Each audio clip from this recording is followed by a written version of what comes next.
पांचों पांडव द्रौपदी के साथ नारद जी का उपदेश सुन रहे हैं।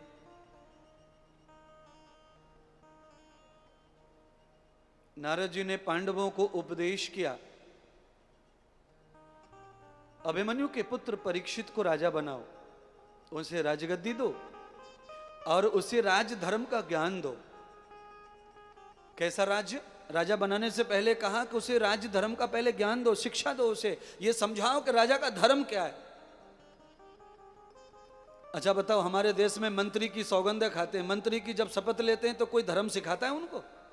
कोई किताब है जो उनको सिखाए कि राजा मंत्री बनने के बाद ऐसा करना, वैसा करना, ये करना, वो करना? कोई कुछ नहीं। जब से देश स्वतंत्र हुआ है तब से एक ही शपथ पत्र है, वो बदला भी नहीं अभी तक। और वही लकीर के फकीर हैं, वही गाते जा रहे हैं, वही गाते जा रहे हैं।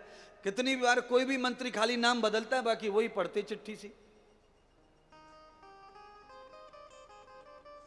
एक शब्द भी उसमें बढ़ा चढ़ाकर बोला किसी मंत्री ने तो वो कट कर दिया जाता है, दोबारा बोलो, उतना ही बोलो जितना लिखा है।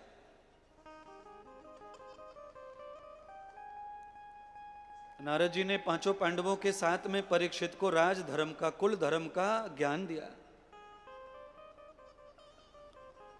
अपनी औलाद को राजा बनाओ, मालिक बनाओ, संपत्ति दो, पर पहले उन्हें परिवार का, कुल का, समाज का ज्ञान दो।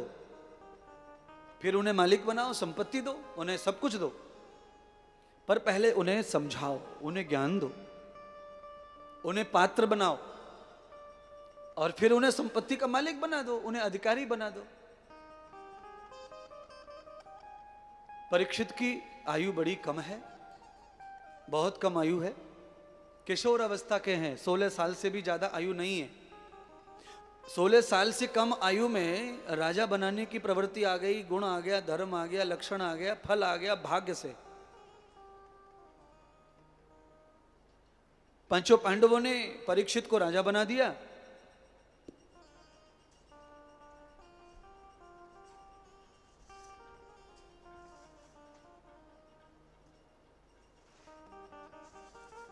राजगद्दी का धर्म सिखा दिया। नारद जी ने पांडवों को कहा कि षष्टमासो तदक कलेश आगम्य ऋतूनवासांत कली सयानो भवती। ठीक 6 महीने के बाद कल युग का आरंभ हो जाएगा, युग बदल जाएगा, टाइम बदल जाएगा। इसीलिए नारद कहते हैं पांडवों को, कलयुग जब आएगा तो इस तरह की जीवनचर्या हो जाएगी। ये बात भी बालक को समझाओ, सावधानी से राज्य चलाना है, कलयुग आएगा 6 महीने के बाद। है? देखो कितनी बढ़िया बात है।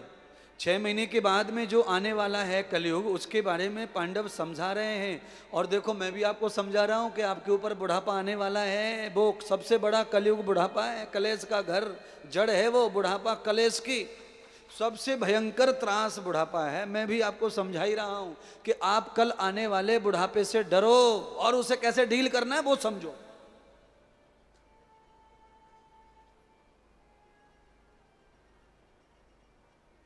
हम ज्यादा धन कमा लें उससे हमारा बुढ़ापा आएगा नहीं, ये भूल दिमाग से निकाल दो। हाँ, काम भी करो, उन्नति करो, विकास करो, पर बूढ़े मत हो। मैं उसी लाइन का हूं, मेरी थ्योरी वही है। आप दुनिया में कुछ भी करते रहो, अच्छे से अच्छा करो, बुरे से बुरा, पर बुढ़ापा मत लाओ। बुरा भी कुछ किया, अगर बुढ़ापा नहीं आया तो सुधरने का अवसर मिल भी सकता है। बुढ़ापा घेरता है तो फिर सुधार का कोई चांस नहीं है बुढ़ापे में महाराज। बुढ़ापे में कोई चांस नहीं है महाराज। दांत चना तोड़ना बंद कर दें, समझ लो खेत खत्म हो गया। दांत चना तोड़ना बंद कर दें, समझ लो अब जीने का कोई औचित्य। दांतों से गन्ना फाड़ना बंद हो जाए तो समझ लो खेल खराब है, बेकार है जीवन। गन्ने का आनंद कब मिलता है? गन्ने का आनंद तब मिलता है जब अकड़ दाल से फटे, अकल दाल से, सबसे अंदर वाली दाढ़ फाड़े, तब गन्ने का स्वाद शरीर को मिलता है, पुष्टि बनती है, शुगर खत्म हो जाता गन्ने से। अकल की दाढ़ से गन्ना चूसने से शुगर चला जाता है। कोलेस्ट्रॉल चला जाता है, खून पतला हो जाता है, गंगा जल हो जाता है। गन्ने में वो गुण है, वो तत्व है।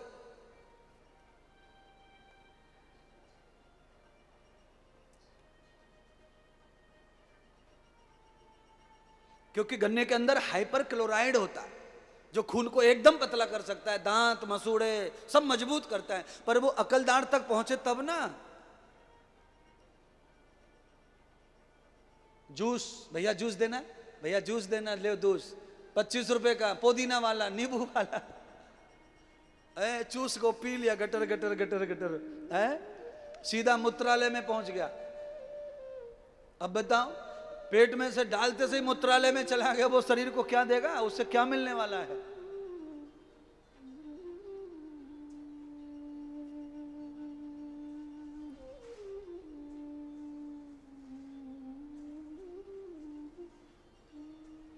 पांचों पांडवों ने परीक्षित को कलयुग का बोध कराया और चिन्ह बताए कलयुग के। जब कलयुग आएगा तो समझेगा कैसे, तो चिन्ह बताए उन्होंने अलग अलग। चिन्ह क्या है? यावतम विद्या न कृतो भूयम। सबसे पहले विद्या का नाश होगा, सबसे पहले शिक्षा पद्धति बर्बाद हो जाएगी, विद्या नहीं बचेगी। और विद्या अध्ययन करके जो ब्राह्मण बनता है वो रहेगा ही नहीं कलयुग में। और कोई ब्राह्मण अगर रह भी जाएगा विद्यावान, तो वो बहुत महंगा होगा, पैसों का, पैसों से बिकेगा। वो सस्ता रह सकता नहीं है, वो बिक जाएगा। और देखिए, जिन्होंने वेद और शास्त्रों का अध्ययन किया वो 1000 बार बिके, इतना इतिहास है मेरे पास। जो जितना ज्यादा ज्ञानी होता है वो उतना ही बिकने की पराकाष्ठा करता है। जैसे वकील, जज, कलेक्टर, एसपी, डीएसपी, नेता, अभिनेता, ये जितने भी ज्यादा योग्य होते हैं वो उतने ही बिकने में लग जाते हैं। बेको, खरीदो खरीदो, हमें खरीदो। ऐसे विद्वान, शास्त्री, वैज्ञानिक, रिसर्चर, सॉफ्टवेयर, कंप्यूटर, इंजीनियर, ये सब बिक्री में लगे हुए, हमें खरीदो। अरे बिकने के लिए नहीं पैदा हुए ना।